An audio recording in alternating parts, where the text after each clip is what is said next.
Hello my loves and welcome back to my channel. My name is Leandra, I'm a human design specialist and I work in the holistic health field. And in this video I'm going to introduce my top healing modalities on how you can understand how to heal yourself better and grow and bring back more awareness to yourself. Because human design is a system and not a modality. So we need to distinguish between a system that helps you understand yourself better and then actually doing the work in order to get there, to feel better, to get more in alignment with yourself, to wake up to yourself. So here, modalities actually help you in order to get there. And there are so many different modalities out there. And I just want to introduce my favorites so you can check for yourself what resonates with you and what you feel drawn towards to, because that will individuate from person to person. And it's also possible that at some parts of your life, one specific modality really resonates with you, and in another point another modality resonates with you, and you go through all these cycles, or you maybe go through an evolution also with yourself. So yeah, maybe you find a few new ones that you want to test, or you're just curious, so that's the right video for you. So the most common one is probably therapy. And a therapy is, as most of you probably already know, that you meet someone and you're talking to them about your problems or about your situation, and the other person might just listen or ask you questions to that, or sometimes also gives you a few hints and clues, or maybe even a little bit of an advice on how to proceed with your situation, on how to grow. I would say therapy is great if you're just a beginner in that space, and if you want to dip your toe into it, if you're still maybe a little bit skeptical, or if you're a very rational person and you have a lot going on in your mind, if you have a lot clutter, let's say, or overthinking or mental anxieties going on more in your headspace, then therapy would be a great modality for you, because you can let go of all this mental pressure and talk with someone about it, and also get a reflection on what you're saying.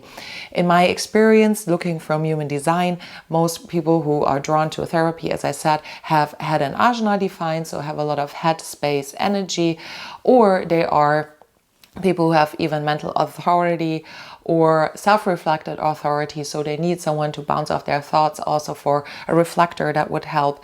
So yeah, maybe that's you already, and I always, with everything, I want to invite you to feel in with yourself. Does that resonate with you? Is it something that you want to try? And don't, just because everyone does therapy or everyone says, oh, you need to do therapy, let that be your truth. So checking in which modality would help me the most right now, and what actually matches most with me, and what is most in alignment with me. So that is probably the most common one, therapy, and the one that most people start with their process. I did therapy way back when it was still a little bit considered as weird. Fortunately, now we're at a point where therapy is actually seen as something beneficial when someone does therapy.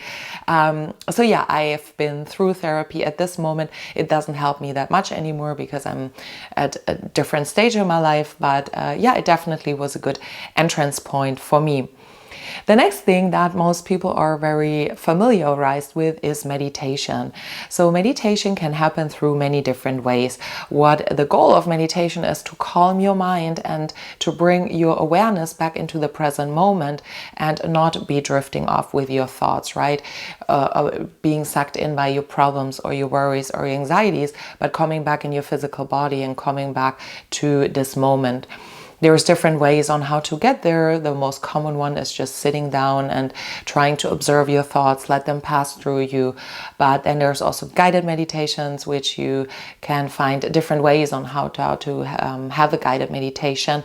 There is some on YouTube. There's some with courses. You can go to actually a class in a yoga studio, whatever the case may be. So there's different ways on being guided through a meditation process.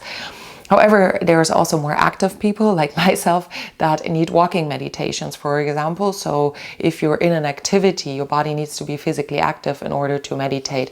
And that can happen through maybe going on a really long hike or on a bike ride or something like that.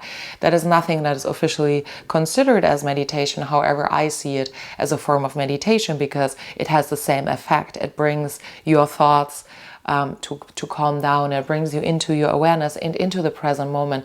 So whatever meditations means for you, and maybe for me also, for example, it's dancing, and maybe that's the same for you, right? If you're dancing a really long time, or if you're doing something repetitively, maybe cooking or whatever, then that can be a meditation as well. So find your way on how you would like to meditate, if that's something that calls you, and don't just take what anyone else is saying you should be doing, but listen to yourself. What's your right way of doing so? The next thing that we find is yoga, because yoga obviously is a huge spectrum of things. The yoga that works through the body is obviously just a tiny part of it. It's more kind of like a lifestyle yoga. I know it because my stepmom actually has a yoga school, and she's been practicing yoga for decades, I think 35 years or something like this. So she always gets a little bit offended and upset when people think yoga is like just doing a shavasana and like the warrior or something like this, because yoga is much, much more. So yoga also helps to bring your life back into alignment, to bring awareness to what you're doing, to bring the focus and the shift more in this present moment. It can happen through breathing. It can happen through obviously some practices, but also through just stillness, or just laying down or focusing on yourself. So, but in general, yoga as a whole is a modality, or also, let's say, a lifestyle that is helping you to bring you back more to yourself. And there are so many ways of yoga. There is Ashtanga yoga, Yin yoga, whatever. So maybe you also just want to try, if you feel called to do that, to test out a few different yoga modalities that help you understand what you need. Maybe you need more of an active yoga, or maybe you are more of the relaxing person that needs more relaxation. So maybe Yin yoga would be great for you, which is more about laying down and a very soft and gentle movements. So check in with yourself. What is it that you need again? Next one, we have hypnosis, and obviously I'm a huge fan of hypnosis because I'm a hypnosis practitioner, and hypnosis works with the subconscious mind.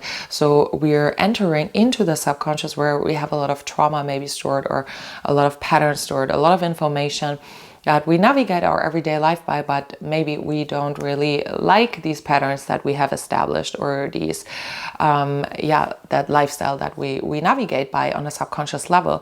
So with hypnosis, we're tapping into the subconscious mind, and there we can create very long-lasting, very effective and fast changes that then appear in the conscious mind as well. So you don't need to actually do much, as I'm in that case, or someone else will guide you through the process. That ideally, obviously, is a certified hypnosis coach or guide or therapist, because as we're working with a subconscious mind and we're working with trauma sometimes as well, it's really important that you always find good facilitators that you trust and where you have a connection to, and where you feel really, really safe, because otherwise you will not be open, or it might go pretty wrong. So seek out for people who you really feel comfortable working with. So yeah, we're working with the subconscious mind, and we're going in different states, and there we can shift and change things that we do not necessarily like in our everyday behavior. And hypnosis has shifted and changed a lot of things for me in my life, and that's why I decided actually to become a hypnosis facilitator as well. Then we have Theta Healing, which is actually quite similar to hypnosis, and the process is a little bit different though. It's not really the setup or the stages that we go through by hypnosis, but it's also kind of like a guided journey. However, the system is kind of the same. Someone guiding you into your subconscious, healing and releasing something, maybe also from past life situations or from your childhood or whatever the case may be. So I did one as well. I tried it, and it's really, really powerful. And it also shifted some things for me. However, I never really got deeper into it because it's so similar to hypnosis, and that was kind of my jam. So I stick with that. But yeah, maybe you feel called to try it. There's lots of practitioners out there as well. Next up, we have breath work. So breath work takes on different forms and different shapes as well as most modalities. What the concept behind it is, though, that we focus on the breath, on the breathing, and therefore also our chemistry is changing in the body because we have more oxygen or less oxygen available, and therefore we can alter different states of reality. We can alter different states and therefore maybe expand something or tap into emotions as well, tap into maybe also trauma. So by tapping into that, that's obviously how it can be released. And a lot of people experience very emotional experiences with breath work and having a major release or something like this, or getting more clarity. I've done breath work a lot of times actually, and it's always very, very intense. It really helps release some emotions. I personally can only do it very sometimes because it is so intense, but maybe I do it twice a year or something like that. Again, it's important that you have a good facilitator where you feel like they can hold a really safe space for you, because so many emotions can come up with that. In my experience, this is really great if you are an emotional person who needs to tap more into their emotions, or if you are a non-emotional person from human design perspective who has hold on to a lot of emotions from other people and feels like you need to release their emotions in order to be free again. So it is very much linked to the emotional system. And basically what you're doing is you're breathing in a certain way that can be a very soft and gentle breathing, which is more like the slow side of things, or it can be very intense. That would be, for example, Wim Hof technique, where you're very, very fast and intensely breathing for a long circles or a long amount of time, which really gets you in altered states and you really feel like you're tripping actually. That's why it's called also a psychedelic breath. And it does feel like a very psychedelic experience. And I did it once for, I think it was like more than an hour or something like that. And I felt extremely high after this, and actually still had to do a few things afterwards, which was not very beneficial timing. So take care that you don't plan in too much after that, like with most healing modalities, that you take some time afterwards for yourself to kind of integrate it again into your life. Yeah, next up we have Reiki. So Reiki is energy healing basically. So a trained practitioner will be basically channeling energy through their hands, and you can either put the hands on the body or over the body, depending on how the practitioner works and how the person would like it to receive. However, the concept behind that is that there is universal energy available that can be channeled and put into the spots in your body where you need it most, and therefore transmitted and can create healing. I do have a Reiki, I'm a Reiki master myself, basically. I never fully stepped into it because I believe everyone is able to receive or channel energy. So for me personally, it felt a little bit of a blown up term, but I know a lot of people who love it as well. So that's what I mean, right? Like always check with yourself. What do you need? I personally never tapped very deeply into it. But yeah, I know how to do it. However, as I said, I believe everyone is able to transmit and channel energies in the good and bad sense. So it's important that you always bring awareness how you channel your energies or how you transmit your energies when you're doing that for yourself or even for other people. But it can be a very powerful healing modality for some people if that is something you would like to try. Yeah, then we have sound healing, and sound healing can also come in very many different forms and shapes. We can have sound healing as a group experience, but also as a one-on-one individual experience. The concept behind that is that sound is a frequency, and frequency always have the impact to influence our body in one certain specific way, and therefore tune our body basically back in alignment, because we're 70% water, so water can obviously have a frequency. If you throw a stone into the water, it will make waves, right? So that's what happens with sound healing as well, that you tune your body in its right way again. And every part of your body, we're working with the chakra system mostly here, has different frequencies and therefore like vibrates on a different level.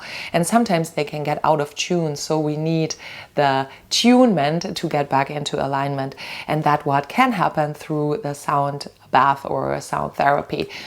And that happens through bowls. We have Tibetan bowls, for example. These are the golden or silver ones that you see, which vary in shape and form. So they will be either super big or kind of very small and have different sounds. And they can be very powerful. So either they'll be placed on your body or above your body or next to your body, and your body will start to vibrate. And it's a very intense feeling. I love it very much. I absolutely love getting a sound bath. Always feel very different afterwards as well, very relieved, relaxed in a way. And there's crystal bowls as well that are more for the room frequency, so they will create a frequency in the room around people that have a little bit more of a softer sound. There's tuning forks that can be placed on the body or next to the body as well.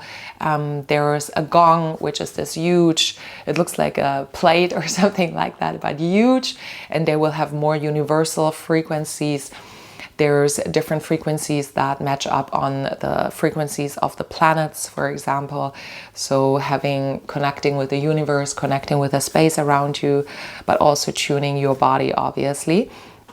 So yeah, sound bath can be very powerful, especially if you hold a lot of energies in your body, and if you want to embody more, if you want to tap into your physicality more, and you maybe need more grounding, or you already have a lot of energies within your body that are present. Yeah, and next up we have shamanism, and the word always sounds a little bit weird and a little bit creepy, but actually shamanism just works with spirits or works with ancestors, for example, uses lots of different modalities, basically people who are very open to the spiritual realm, communicate through the spiritual realm with the material plane and help heal people. I regularly go to a shaman. I go there like every second, third month, and it's huge. Specifically, the shaman I work with, every single time it is major shifts and changes to the better. Obviously, it's very intense. It can heal some old wounds, but also generational trauma, even trauma from parents or grandparents, whatever. Like, it can reach very long way back. So it really transmits time and space.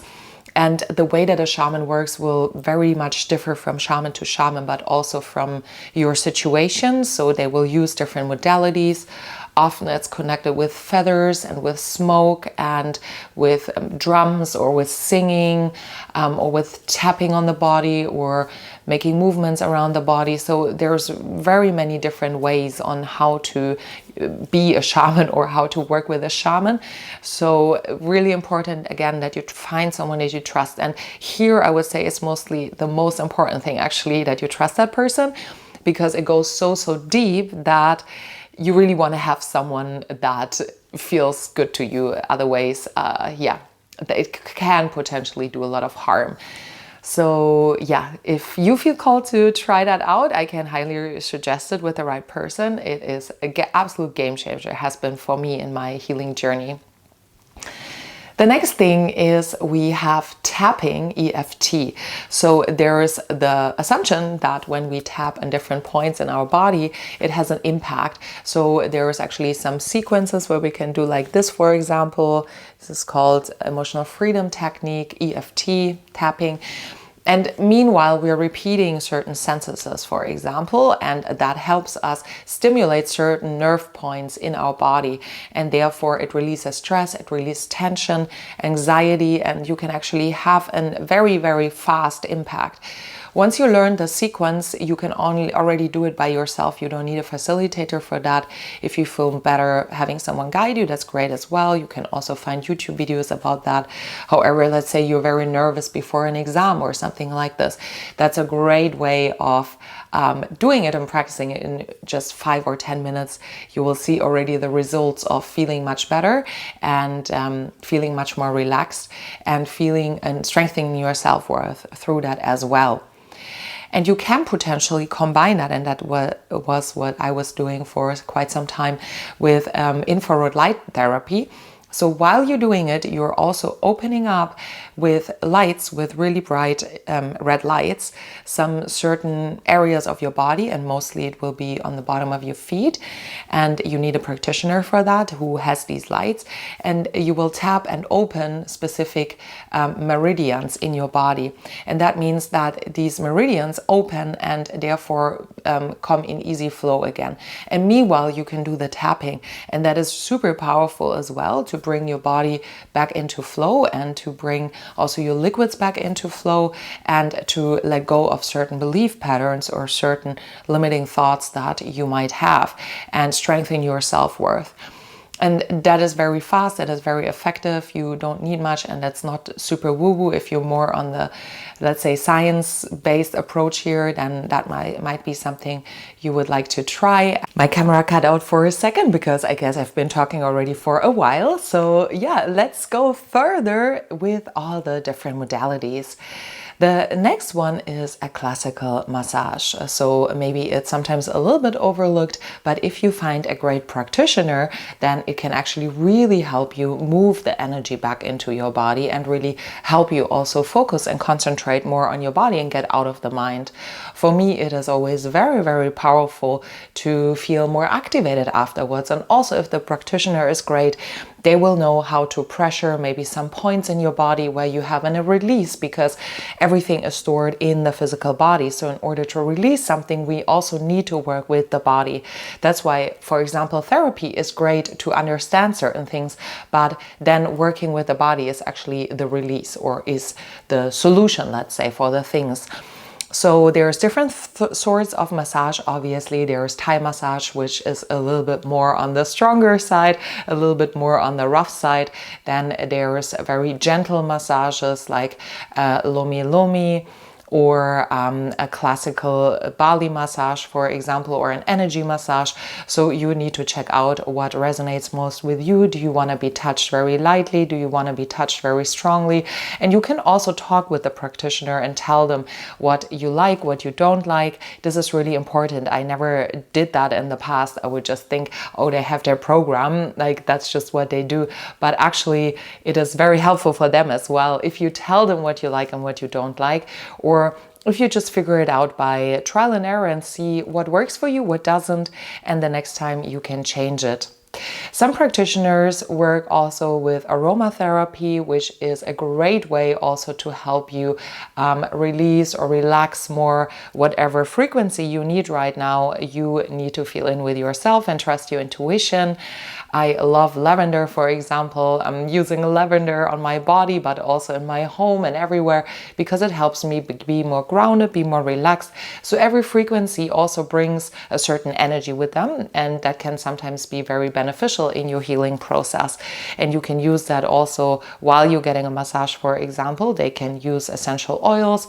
However, you can also use the oils for your own personal use on your body, for example, in your products that you're using, also as a diffuser, etc. And that can help shift your mood, shift your vibe, and also sometimes help bring up situations from the past, because our smell is actually one of our strongest senses that can trigger memories. So by triggering memories, we can bring up situations and then go through them and heal them actually. So yeah, there will be aromatherapist specialists as well. If you're unsure what you need, that can help you in that process.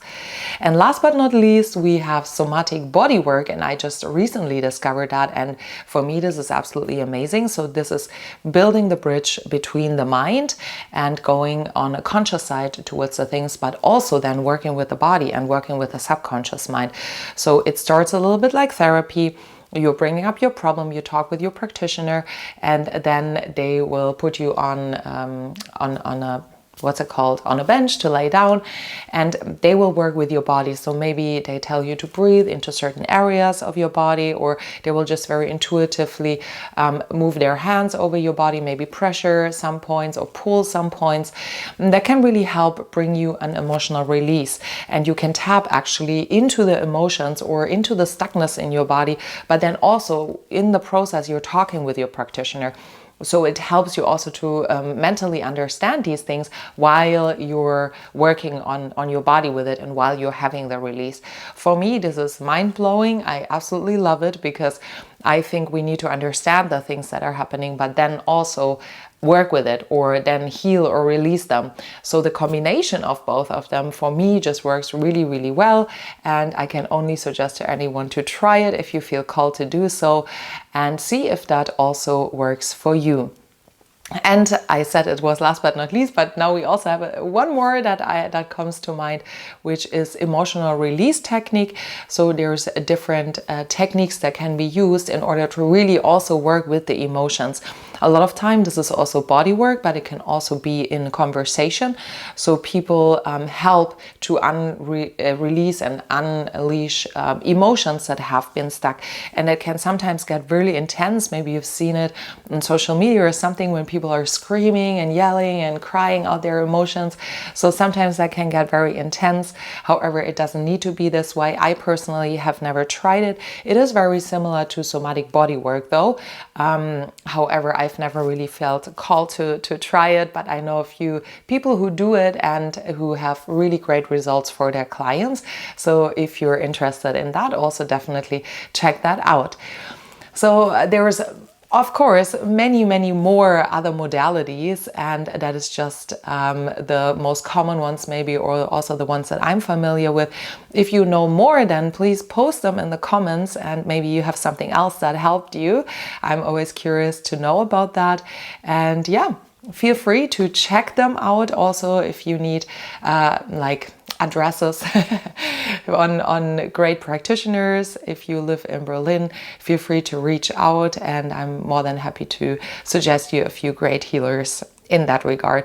If you want to understand more on how your mind works and what your problems are or what your challenges are, then book a human design reading. It's so helpful to understand what you can work on and then take the modality as the next step, or come to my sessions that I'm offering with hypnosis and sound bath and Reiki, and I'm happy to see you wherever. I'm sending you so much love, and bye for now.